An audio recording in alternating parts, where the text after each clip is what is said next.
بھی ہونے کی، تو آپ نے فرمایا میں نے آج 40 سال کی عمر میں تم میں اظہار نبوت کیا ہے، اعلان نبوت کیا ہے تم میں.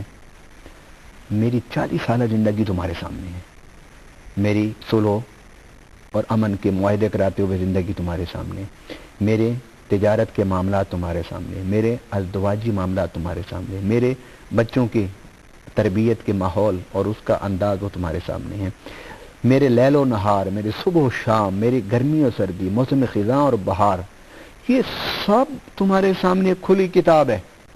کیا تم نے مجھے کبھی جھوٹ بولتے دیکھا، سنا؟ تو سب نے کہا کہ نہیں، آپ تو صادق الامین ہیں. گویا سیرت رسول صلی اللہ علیہ وسلم کا سب سے اہم پہلو، اہم نقطہ تبلیغ کے حوالے سے یہ ہے کہ مبلغین ان کے سامنے منزل ہونی چاہیے، وہی منزل جو قرآن نے مقرر کی ہے. اور دوسری چیز کہ ان کا جو کردار ہے وہ ان کے قول کی تائید کر رہا ہو. علامہ صاحب بڑی خوبصورت بات آپ نے کی کہ آپ کا جو کردار ہے وہ آپ کے قول کی اگر تائید کر رہا ہو تب آپ بہتر مبلغ اور بہترین مبلغ ہو سکتے ہیں. آپ صلی اللہ علیہ وآلہ وسلم کس طرح سے تبلیغ کیا کرتے تھے یہ ہم آپ سے ضرور جانیں گے، لیکن ہمیں جانا ہے ایک چھوٹے سے وقفے پر. آپ ہمارا ساتھ دیجیے گا اس پروگرام میں جس میں آج ہم اسلوب تبلیغ کے حوالے سے بات کر رہے ہیں.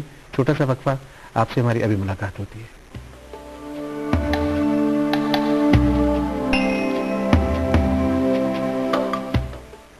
آپ سب کو ایک بار پھر خوش آمدید کہتے ہیں اس پروگرام میں جس میں آج ہم اسلوب تبلیغ کے حوالے سے بات کر رہے ہیں. ابھی علامہ صاحب فرما رہے تھے کہ آپ کا کردار جو ہے وہ بڑا اہم ہے اگر آپ ایک مبلغ ہونا چاہتے ہیں، اگر آپ ایک مبلغ ہیں.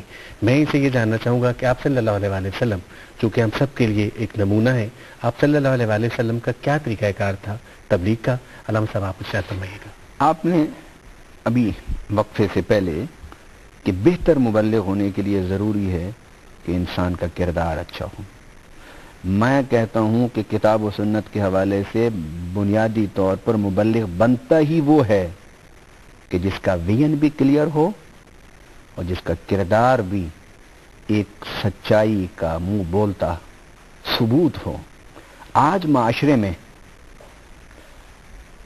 وہ تبلیغ نہیں ہے کہ جو تبلیغ ہمیں قرآن نے سمجھائی ہے، کیونکہ تبلیغ دین کی ہوتی ہے، مسالک کی نہیں.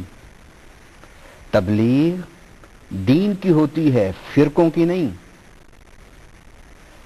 تبلیغ اللہ کی وحی کی ہوتی ہے، انسانی تصنیفات کی نہیں.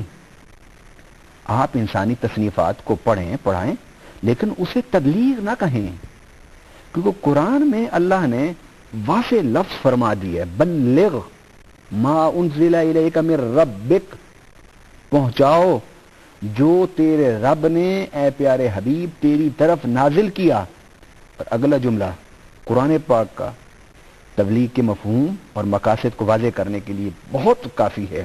فرمایا فَإِن لَمْ تَفْعَلْ فَمَا بَلَّغْتَ رِسَالَتَهُ، اور اے پیارے نبی صلی اللہ علیہ وسلم اگر آپ نے ایسا نہ کیا، ہماری وحی کو نہ پہنچایا، تو آپ نے مقصد رسالت کو ہی پورا نہیں کیا. کیا مطلب ہے؟ حضور صلی اللہ علیہ وسلم سے ایسا ممکن تھا؟ ہرگز نہیں. حضور صلی اللہ علیہ وسلم تو مقاصد رسالت کی تکمیل کے لیے تشریف لائے تھے. مگر یہاں پر بات ہمیں سمجھائی جا رہی ہے کہ نبوت کا سلسلہ نبی پاک صلی اللہ علیہ وسلم پر ختم ہو گیا. اب نبوت و رسالت کے وارث علماء ہیں، تو علماء کو یہ بات سمجھائی جا رہی ہے کہ مسالک اور فرقوں اور گروہوں کی تبلیغ نہ کرنا. اگر یہ تبلیغ کرو گے تو یہ قرآن کی تبلیغ نہیں ہوگی کہ جس تبلیغ کو اللہ چاہتا ہے اور جو تبلیغ نبی پاک صلی اللہ علیہ وسلم کر گئے. آج تبلیغ ہے معاشرے میں، دین نہیں ہے. آج تبلیغ ہے مگر قرآن کی فکر نہیں ہے. آج تبلیغ ہے معاشرے میں مگر اسلامی افکار کا غلبہ نہیں ہے. آج تبلیغ ہے معاشرے میں مگر اللہ کا نظام نہیں ہے. وہ اس لیے کہ ہم نے قرآن کے بیان کردہ مفاہیم کے مطابق تبلیغ کا انداز اور اسلوب اختیار ہی نہیں کیا.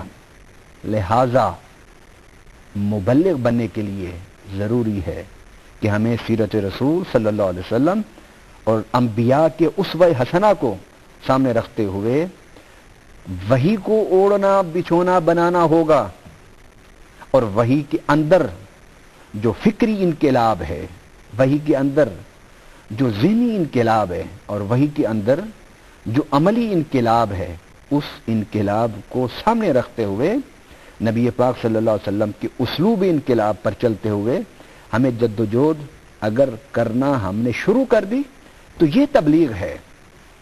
صاحب یہ فرمائیے گا کہ آپ صلی اللہ علیہ وسلم چونکہ آپ سے پہلے جو کچھ بھی چل رہا تھا وہ ظاہر ہے اسلام کے مطابق نہیں تھا، آپ صلی اللہ علیہ وسلم نے اللہ تعالیٰ کا پیغام جو ہے وہ ان کفار تک پہنچایا۔ آپ یہ فرمائیے گا کہ کیا طریقہ کار تھا آپ صلی اللہ علیہ وسلم کا اپنے میسج کو، اللہ تعالیٰ کے پیغام کو دوسروں تک پہنچانے کا؟ حضور صلی اللہ علیہ وسلم سے پہلے حضرت موسیٰ علیہ السلام تشریف لائے، اور اللہ تعالیٰ نے انہیں جب بھیجا اور ان کے ساتھ حضرت ہارون کو بھی بھیجا تو فرمایا اذهبا الى فرعون انه طغى فقولا له قولا لینا، کہ تم دونوں جاؤ فرعون کے پاس، اس لیے کہ وہ سرکش ہو گیا ہے، وہ متکبر ہو گیا ہے۔ گویا انبیاء کا مقصد تبلیغ یہ بھی تھا کہ جو انسان انسانیت اور ابدیت کے سوچ سے باہر نکل کر معبود اور خدا اور الہ بننے کی راستے پر گامزن تھے، ان کو بھی روکنا مقصود تھا۔ فرمایا انہو طغا، تم دونوں جاؤ فرعون کے پاس، وہ سرکش ہو گیا ہے۔ تو کیسے بات کرو گے؟ رب خود سکھا رہا ہے اپنے پیغمبروں کو۔ فرمایا فقولا لہ قولا لینا، نرم بات کرنا، نرمی سے بات کرنا، پیار سے بات کرنا،